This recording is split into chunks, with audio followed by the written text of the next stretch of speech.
जय श्रीराम. आज श्रीरामचरितमानस भाग 164. रामे चित्तलयः सदा भवतु मे, भो राम मामुद्धर.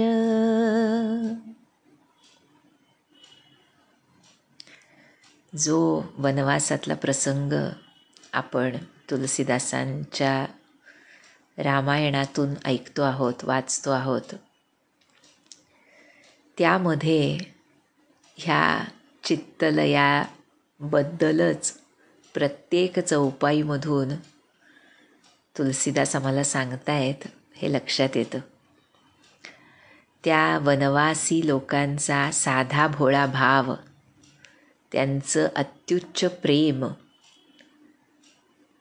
भगवंतांच्या सानिध्यासाठी चढाओढ, काहीही करून त्यांना कोणते कष्ट होऊ नयेत यात्वच सुखसुखित्वम भावनेतून केलेली धडपड,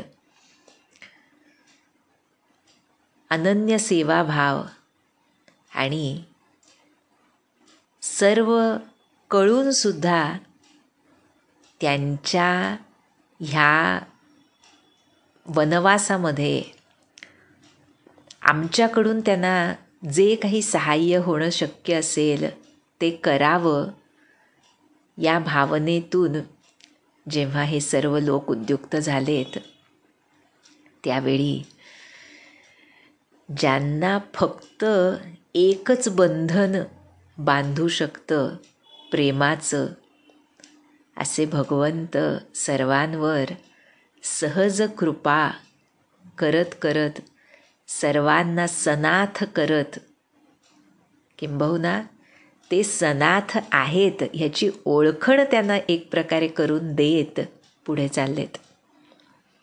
खरोखर श्रीरामांना, भगवंतांना, सद्गुरूंना प्रेमाशिवाय काहीच बांधू शकत नाही. आणि असं प्रेम जो दास करतो, त्याच्या कोणत्याही आयुष्यातल्या प्रसंगामध्ये, तो सुखाचा असो वा दुःखाचा असो, किंवा अगदी सामान्य दररोजचे प्रसंग असोत, त्यांची अखंड साथ, त्यांचं अखंड सानिध्य त्या भक्ताला जाणवतं. अनेकदा ते जाणवतही नाही, जसं आमच्या नाथांना जाणवलं नाही. सहज आठवलं, काय गोड सांगितलंय पहा. आताच्या ह्या प्रभूंच्या सहज कृपा करण्याच्या स्वभावावरून की कसे कृपानिधान आहेत, कसे दासांचे, आपण कालच्या भागामध्ये, आधीच्या भागामध्ये बघितलं की ह्या दासांचं दास्यत्व करण्यामध्ये प्रभूंना आनंद आहे. आपल्याला माहीत असेल ते भजन, घासी तो नाथा घरी चंदन, घासी तो नाथा घरी चंदन, श्रीहरी नाथा घरी चंदन.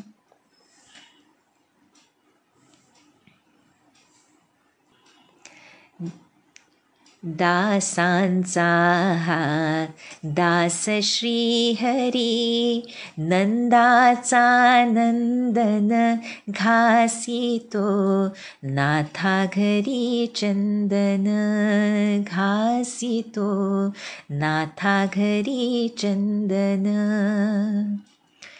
कावडीवर कावडी ओतिल्या, आणुनिया घागरी, विसरला भक्त सखा मी पण, विसरला भक्त सखा मी पण, घासी तो नाथा घरी चंदन.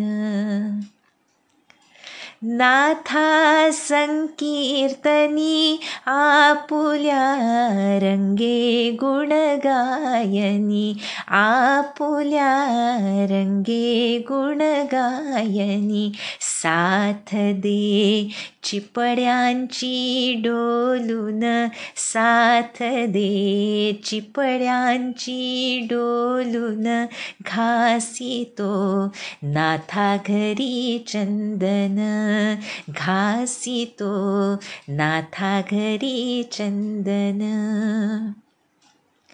भक्ता घरी राबतो सहज तो, भक्तांना लाभतो सहज तो, भक्तांना लाभतो. हरीला भक्तीचे बंधन, हरीला भक्तीचे बंधन, घासितो नाथा घरी चंदन, घासितो नाथा घरी चंदन. असं श्रीराम सर्व भक्तांवर इथे कृपा करत पुढे चाललेत. अनेकांच्या दारामध्ये प्रभू उभे राहिलेत, त्यांच्या डोळ्यांचं पारणं फेडलंय. आणि अगदी ऋषीमुनींना सुद्धा आपण बघितली भरद्वाजांची गोष्ट, की तिथे प्रभूंना जसं ह्या पदामध्ये म्हणलं, विसरला भक्त सखा मी पण. खरं भगवंत ऋषीमुनींचं आराध्य, पण तिथं स्वतःला विसरून गेलेत, आपलं भगवंत पण विसरलेत आणि त्या मानवी भूमिकेमध्ये येऊन त्यांना नमस्कार केलाय आणि त्यांच्याकडून आशीर्वाद ग्रहण केलाय, नाही का. ते सर्व लोक ऋषीमुनी भगवंतांचं स्मरण करतायत आणि प्रत्यक्ष प्रभूसुद्धा त्यांच्यासोबतच, जसं इथं म्हटलं की चिपळ्या वाजवून श्रीहरी नाथांना साथ करतोय नामसंकीर्तनामध्ये श्रीखंड्याच्या रूपामध्ये. तसे श्रीराम या सर्वांच्या दारांमध्ये उभे राहून त्यांना भरभरून त्यांच्या संबंध जीवनाचं सार सर्वस्व त्यांच्या पुढ्यात उभं करतायत.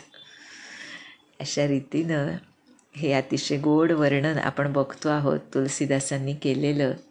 दोघांसाठी हा खरोखर असा सुंदर काल आहे, सीतारामांसाठी आणि त्यांच्या अनन्यसाधारण अशा भक्तांसाठी. पण पुढे जायचं आहे, पुढचा मार्ग आहे, अजून अनेक लोकांना ऋषीमुनींना धन्य करायचं आहे. त्यामुळे तब ही लखन रघुबर रुख जानी, पूछे उमगुलो गधी मृदुबानी, सुनत नारी नर भये दुखारी, पुलकित गात बिलोचन बारी, मिटा मोदु मन भये मलिने, विधिनिधि दीन देत जनु चीन्हे, समुझी करम गति धीरजु दीन्हा, सोधी सुगम मगु तिन्ह कही दीन्हा. पुढं निघायचं आहे. हे श्रीरामांचं मनोगत लक्ष्मणानं ओळखलं. अतिशय मृदुवाणीमध्ये त्या लोकांना पुढं कसं जायचं तो मार्ग विचारला बरं का. आणि ते ऐकून सुनत नारी नर भये दुखारी, दुःख झालं खूप त्या सर्वांना.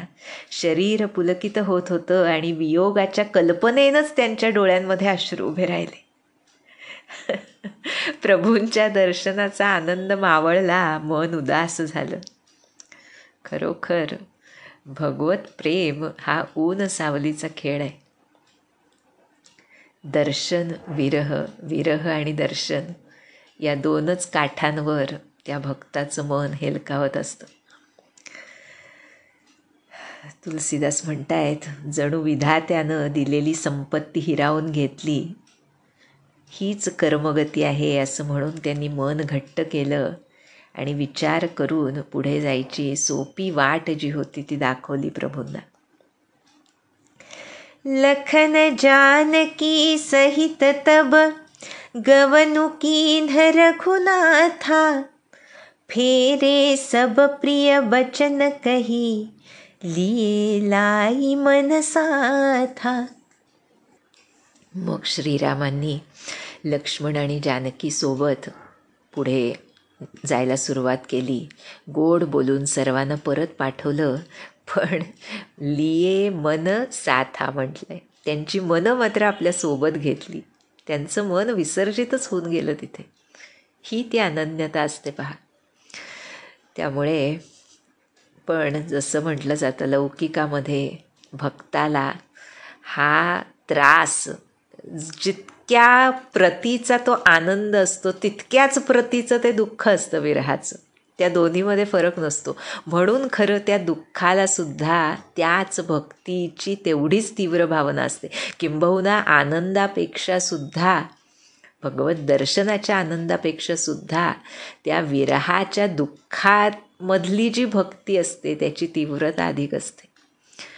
पण ते असह्य होऊन सर्व लोक म्हणू लागले, फिरत नारी नर अति पछिताही, दयहि दोषु देहि मन माही, सहित विषाद परस पर कही, विधि करत बहुलटे सब अहि, निपट निरंकुश निठुर निसंकु, जेहि ससी कीन्ह सरुज सकलंकु, रूख कलप तरु सागरु खारा, तेहि पठये बन राजकुमारा, जौ पे इन्हि दीन्ह बन बासु, कीन्ह बाती विधि भोग बिलासु, ए बिचरहि मग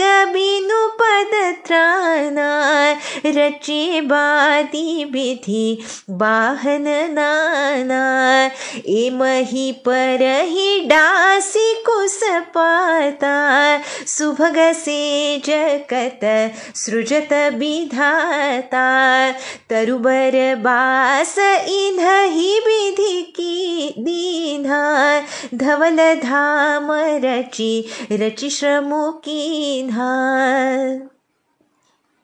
जौ ए मुनिपट धर जटिल, सुंदर सुठि सुकुमार, विविध भांति भूषण बसन, बादी किए करतार, जौ ए कंद मूल फल खाही, बादी सुधादी असन जग माही, एक कहि ए सहज सुहाए, आपो प्रगट भये विधि न बनाए, जह लगी बेद कही विधि करनी, श्रवण नयन मन गोचर बरनी, देखहु खोजी भुवन दस चारी, कह अस पुरुष कहा असी नारी, इन्हि देखी विधि मनु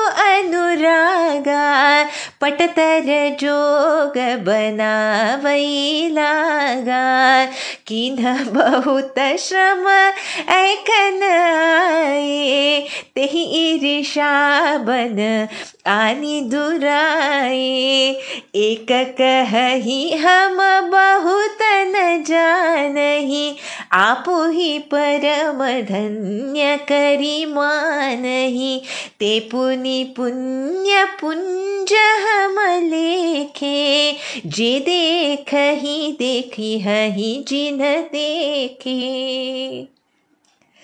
एहि विधि कहि कहि बचन प्रिय, लेहि नयन भरि नीरा, किमि चली हहि मार्ग अगम, सुठि सुकुमार शरीरा, नारी स्नेह बिकल बस होही, चकई सांझ समय जनु सोही। मृदुपद कटमल कठिन मगु जानी, गहबरी हृदय कहि बरबानी। परसत मृदुल चरण अरु नारी, सकुचति मही जिमि हृदय हमारे। जौ जगदीश इन्हि बनु दीन्हा, कसन सुमनमय मारगु कीन्हा। जौ मागा पाई विधि पाही, ए रखी हही सखी आखिन माही। जे नर नारी न अवसर आए, तिन्ह सिय रामुन देखन पाए। सुनि सुरूप बूझहि अकुलाई, अब लगी गए कहाँ लगी भाई। समरथ धाई बिलो कही जाई, प्रमुदित फिरहि जन्म फलु पाई। अबला बालक वृद्ध जन, करमी जहि पछिताही। होहि प्रेम बस लोग इमी, राम जहाँ जह जाही। गाम गाम अस होई आनंदु, देखी भानुकुल कैरव चंदु। जे कछु समाचार सुनि पावही, ते नृप रानी दोषु लगावही।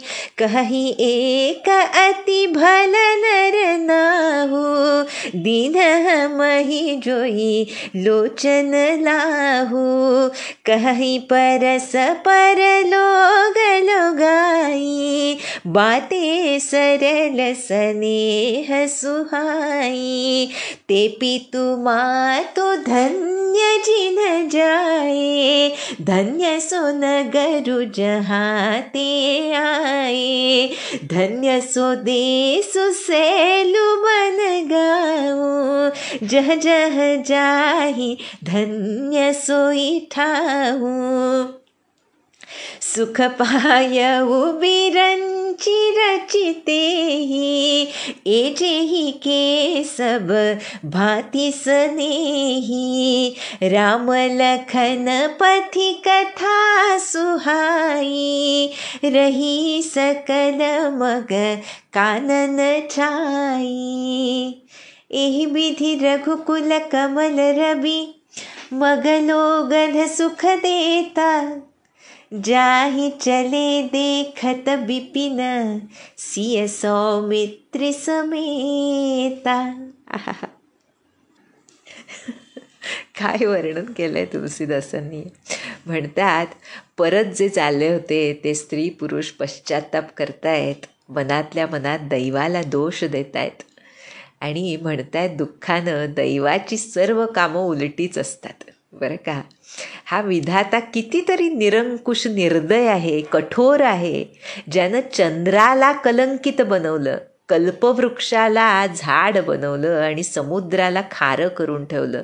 अशाच त्या विधात्यानं या राजकुमारांना वनामध्ये धाडलंय. जर विधात्याला त्यांना वनातच पाठवायचं होतं तर भोगविलास तयार तरी कशाला केले त्यानं. यासारख्यांना जर अनवाणी चालवायचं होतं तर अनेक वाहनं फुकटच बनवली विधात्यानं.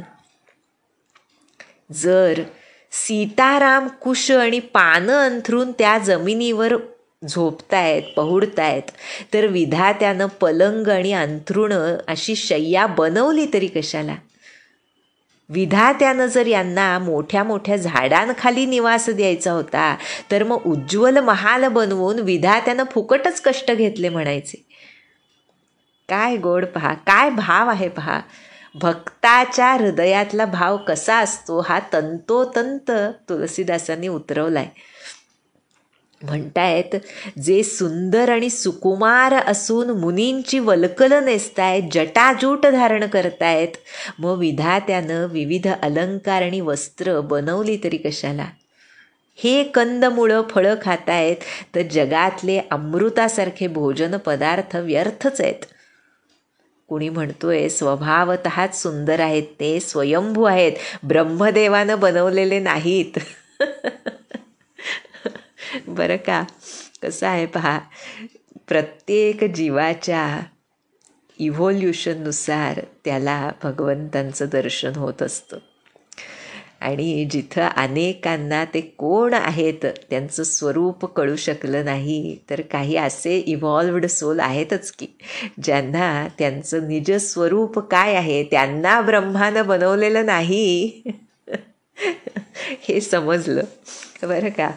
आणि म्हणतायत की आमच्या डोळ्यांनी, कानांनी आणि मनानं जी आम्ही ही विधात्याची करणी अनुभवली, ज्यांचं वेदांमध्ये वर्णन केलेलं आहे, हे सर्व इव्हॉल्व्ड सोल्स सांगतायत बरं का हे, की 14ही लोकांमध्ये शोधून बघा असे पुरुष आणि स्त्री आहेत का कुठं.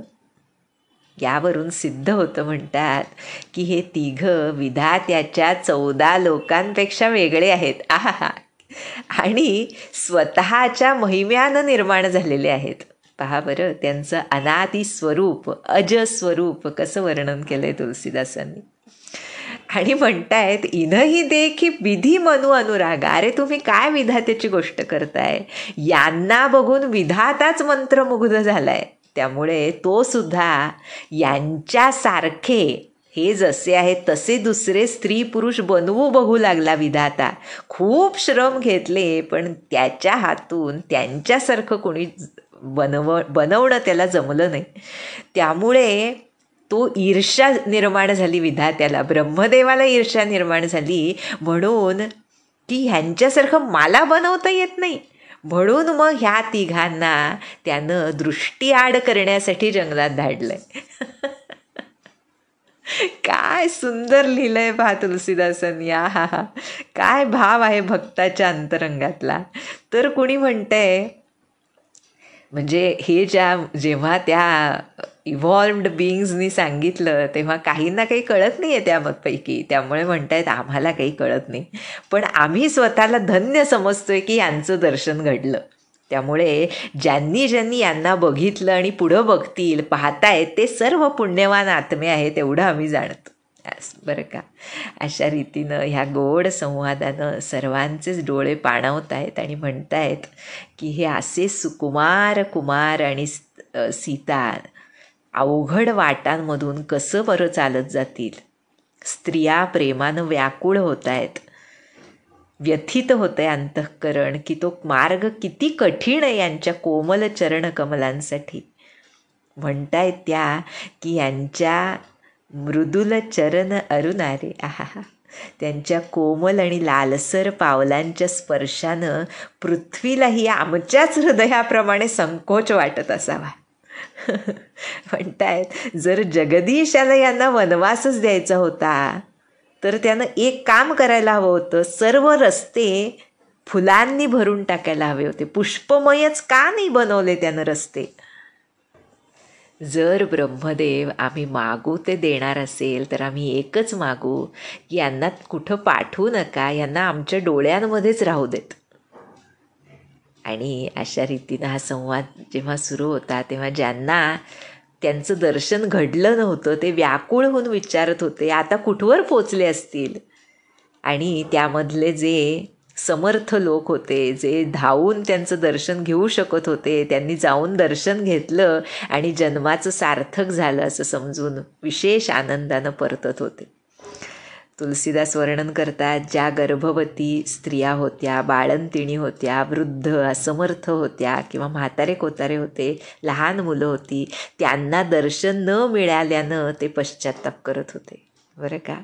पण त्यांना काय माहिती, त्यांच्या हृदय कमलावर अखंडपणे त्यांनी श्रीरामांनी स्वतःला विराजमान केलं होतं.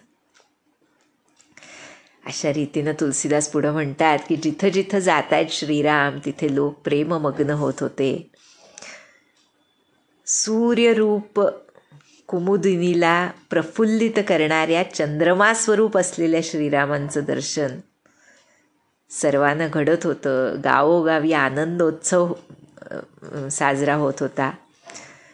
ज्यांना वनवास दिल्याचं समजत होतं ते राजा दशरथ आणि राणी कैकेयींना दोष देत होते काही जण. तर काही म्हणायचे राजा खूपच चांगले आहेत, त्यांनी यांना पाठवलं त्यामुळे आम्ही बघू शकलो आणि आमच्या डोळ्यांचं पारणं फिटलं. धन्य आहेत ते माता पिता म्हणत होते काही जण ज्यांनी यांना जन्म दिला. ते नगर धन्य आहे जिथून हे आलेत. तो देश पर्वत वन गावं धन्य आहेत आणि ती स्थानं धन्य आहेत जिथं जिथं हे जात आहेत. त्यामुळे ब्रह्मदेवालाही समाधान झालंय म्हणतायत.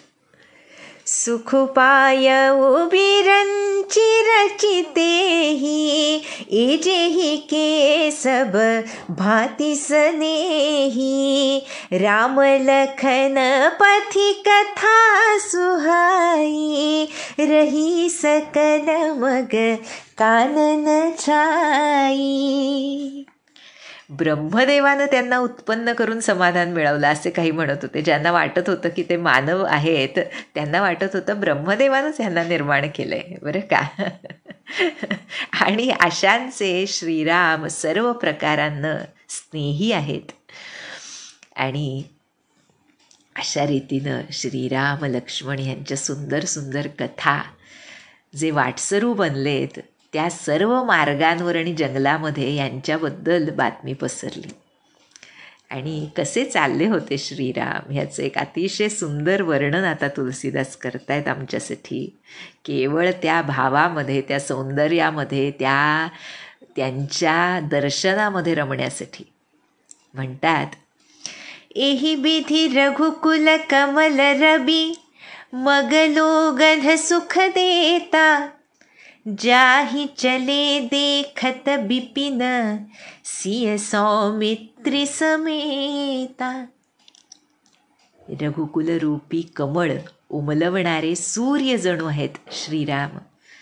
आणि अशा प्रकारे मार्गातल्या लोकांना सुख देत सीता आणि लक्ष्मण यांच्यासह तो वनप्रदेश न्याहाळत निघालेत बरं का.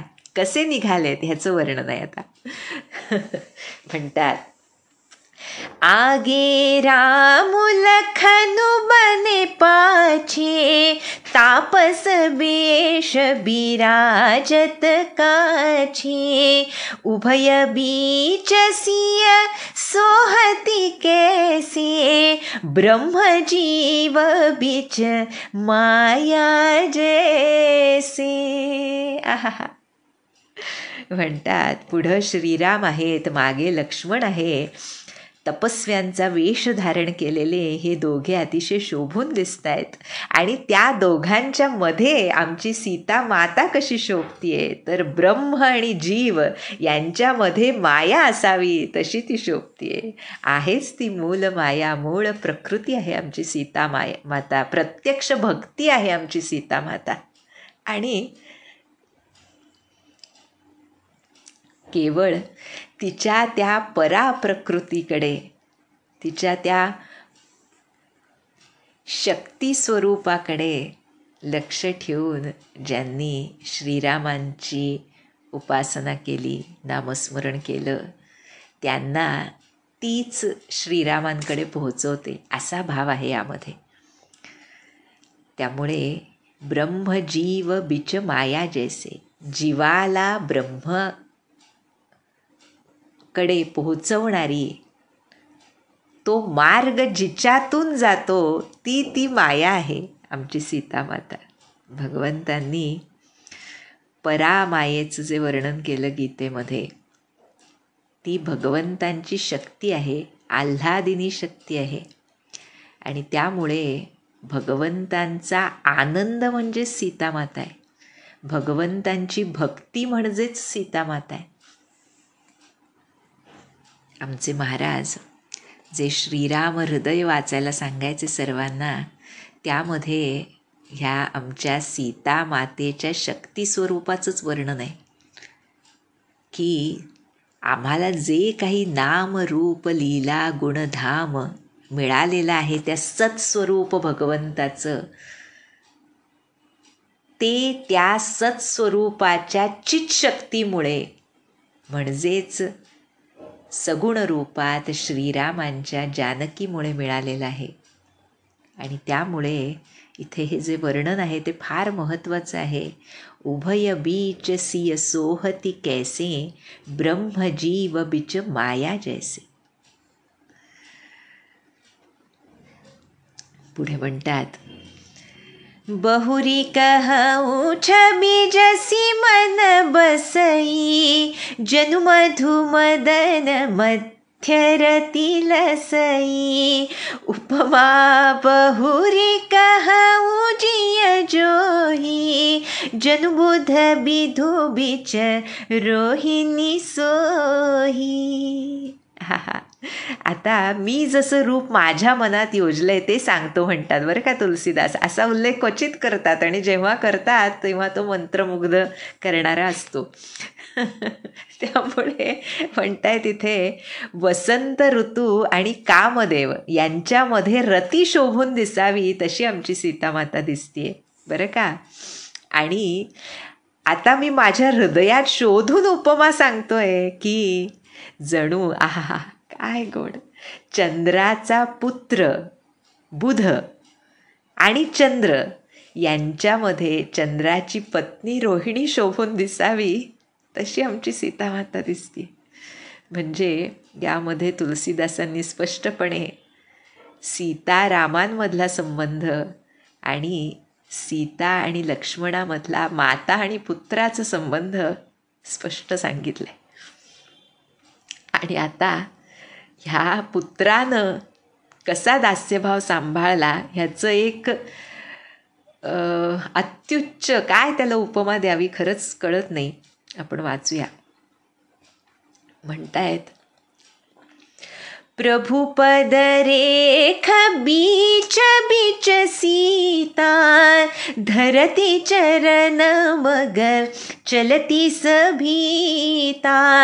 सिय राम पद अंक बराई, लखन चलही मगु दाहिन लाई. आहा बापरे.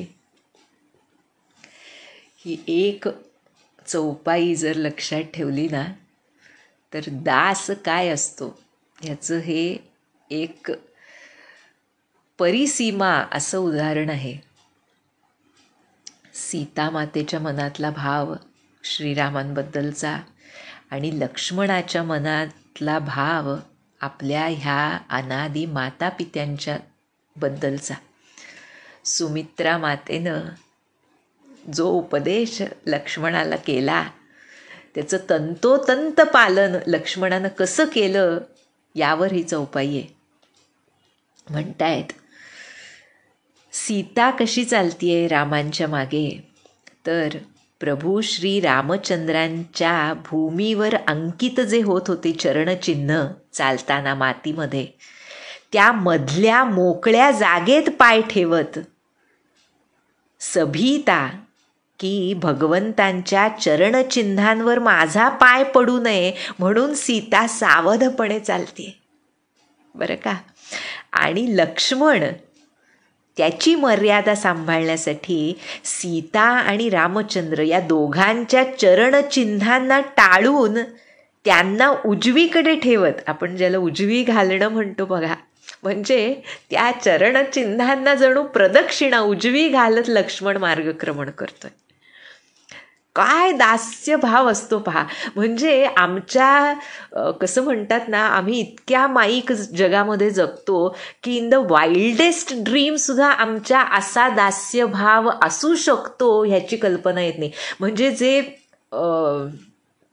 खूपदा असं वाटतं की लक्ष्मणाचा जो दास्यभाव आहे तो या जगाच्या पॅरामीटर्सवरून जणू फेक वाटावा किंवा ज्याला आपण अनरियल वाटावा, की असं असणं कसं शक्य आहे, शक्यच नाही असं वाटावं, तसा तो दास्यभाव आहे.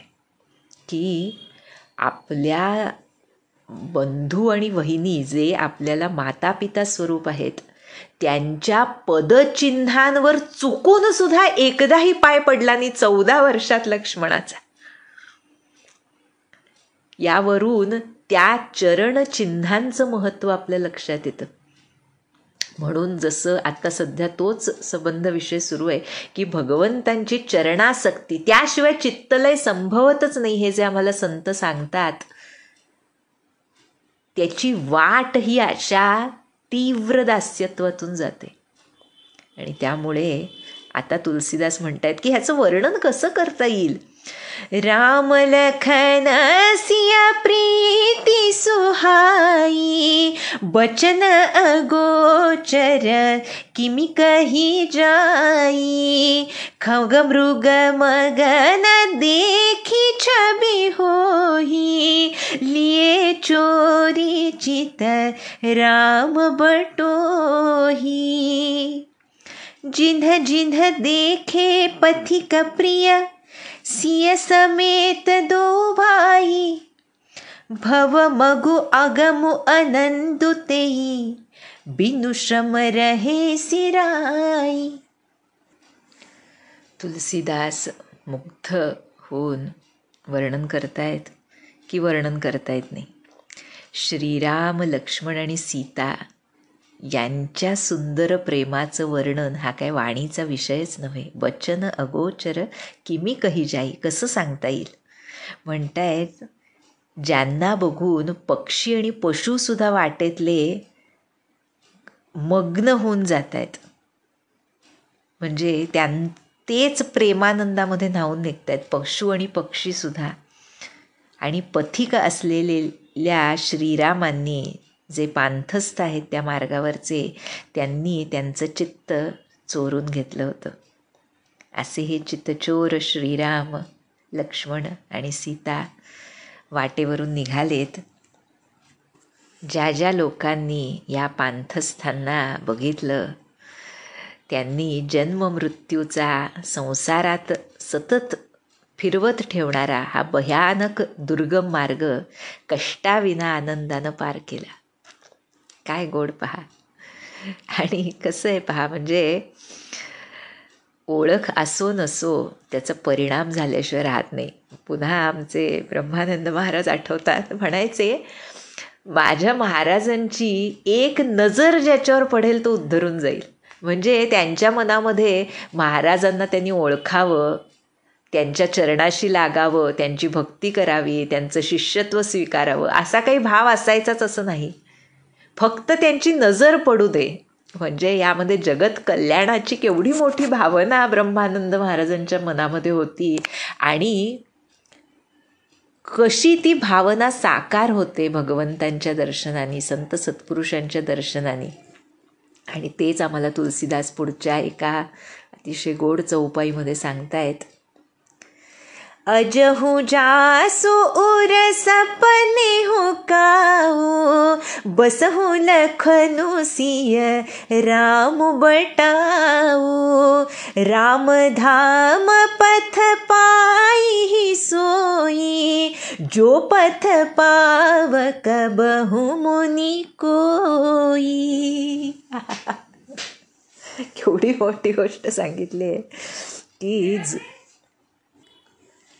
जो मार्ग अगदी काहीच मोजक्या ऋषीमुनींना मिळतो, तो मार्गसुद्धा, म्हणजे तो परमधामाचा मार्गसुद्धा आज देखील, बरं का, तुलसीदासांनी प्रेझेंट टेन्समध्ये घातली आहे ही चौपाई. मागे मिळायचा पुढे मिळेल म्हटलेले नाहीत, आज म्हटलंय. अजहू, आजसुद्धा ज्यांच्या हृदयात स्वप्नामध्ये का होईना, बरं का, सपने हो, कधी लक्ष्मण, सीता आणि राम हे पथिक येतात. आहा, काय गोड पहा की त्यांना सुद्धा स्वप्नात का होईना त्यांचं दर्शन झालं तरी त्यांना परमधामाचा मार्ग मिळतो. ही गंमत नव्हे. तुलसीदास इथे आम्हाला परमसत्याचा मार्ग सांगतायत. आणि भगवंत हे तिन्ही काळाच्या, तिन्ही अवस्थांच्या पलीकडे, चारही अवस्थांच्या पलीकडे आहेत खरं. म्हणजे जागृती, स्वप्न, सुषुप्ती तुर्यातीत असे संत सत्पुरुष सुद्धा भगवद रूप झालेले आणि इथे प्रत्यक्ष भगवंत आहेत. त्यामुळे त्यांना कालाचं बंधन नाही. म्हणजे जेव्हा लौकिक स्वप्न दिसतं तेव्हा आम्ही म्हणतो की हे काही खरं नाही, स्वप्न होतं. पण ज्यावेळी असे संत सत्पुरुष किंवा प्रत्यक्ष भगवंत भगवती स्वप्नामध्ये दर्शन देतात त्यावेळेला ते स्वप्नात सुद्धा सत्य असतं. कारण ते सत्याशिवाय दुसरं काही असूच शकत नाहीत. त्यांना कशावर अवलंबून राहायची गरज नसते, कोणत्याही काळावर अवलंबून राहायची गरज नसते. त्यामुळे ते सर्व कालामध्ये सत्य आहेत. आणि अशा रीतीनं ज्याच्या अंतरंगामध्ये जागृती, स्वप्न, सुषुप्ती तिन्हीमध्ये भगवंत सद्गुरू भरून राहिले, त्याला परमधामाचा मार्ग काय, परमधामच मिळालं त्यांच्या कृपेनं, हेच आम्हाला तुलसीदास यातून सांगतायत. आणि आता सीताराम पुढे एक अत्यंत श्रेष्ठ मुनी महर्षी वाल्मिकींच्या आश्रमात पदार्पण करणार आहेत. त्याची कथा तुलसीदास पुढच्या भागात सांगतील. जानकी जीवनस्मरण जय जय राम.